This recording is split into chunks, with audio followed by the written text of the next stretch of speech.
نحمده ونصلي على رسوله الكريم أما بعد فأعوذ بالله من الشيطان الرجيم بسم الله الرحمن الرحيم وعن أبي هريرة عن النبي صلى الله عليه وسلم سمع رجل يقرأ قل هو الله أحد فقال وجبت قلت وما وجبت قال الجنة صدق اللہ العظیم۔ انتہائی قابل احترام سامعین و ناظرین، فضائل قرآن کے حوالے سے مختلف حدیث کا مطالعہ جاری ہے۔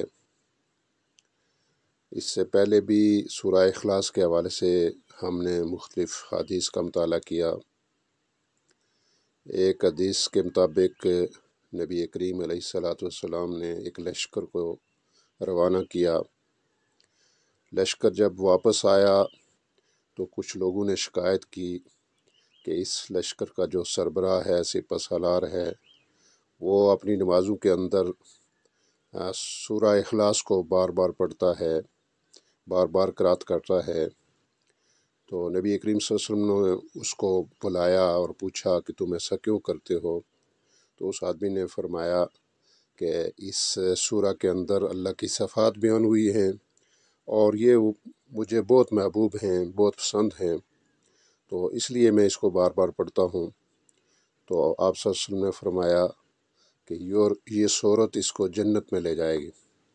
اور اسی طرح نبی کریم صلی اللہ علیہ وسلم نے اپنے صحابہ سے سوال کیا کہ تم میں سے کون اس بات سے عاجز ہے کہ وہ روزانہ ایک تاہی قرآن پڑھے؟ تو صحابہ نے عرض کیا یا رسول اللہ، ہم میں سے کوئی بھی ایک تاہی قرآن روزانہ نہیں پڑھ سکتا۔ تو آپ صلی اللہ علیہ وسلم نے فرمایا کہ قل هو اللہ احد، یعنی سورہ اخلاص اگر پڑھو گے تو یہ گویا ایک تاہی قرآن کے برابر ہے، اور اس طرح اس کو ہم 3 مرتبہ اگر پڑھیں گے تو یہ پورے قرآن کے برابر اس کا اجر و ثواب ہے۔ تو چونکہ سورہ اخلاص میں ایک قرآن کا ایک بہت عام موضوع توحید بیان ہوا ہے، کیونکہ قرآن کے موضوعات میں توحید، رسالت اور آخرت ہیں، تو اس لحاظ سے توحید کا جو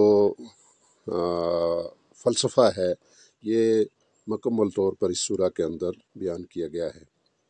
اور آج کی جو یہ حدیث ہے، اس میں حضرت ابو ہریرہ رضی اللہ تعالیٰ عنہ روایت کرتے ہیں کہ نبی صلی اللہ علیہ وسلم نے ایک آدمی کو سورہ اخلاص پڑھتے ہوئے سنا، سامع رجل یقرأ قل هو اللہ احد۔ تو آپ نے فرمایا وقال وجبت، کہ اس پر واجب ہو گئی۔ قلت وما وجبت، تو اب حضرت ابو ہریرہ رضی اللہ تعالیٰ عنہ فرماتے ہیں کہ میں نے پوچھا کہ کیا چیز واجب ہو گئی؟ تو آپ صلی اللہ علیہ وسلم نے فرمایا الجنہ، جنت واجب ہو گئی، جنت واجب ہو گئی۔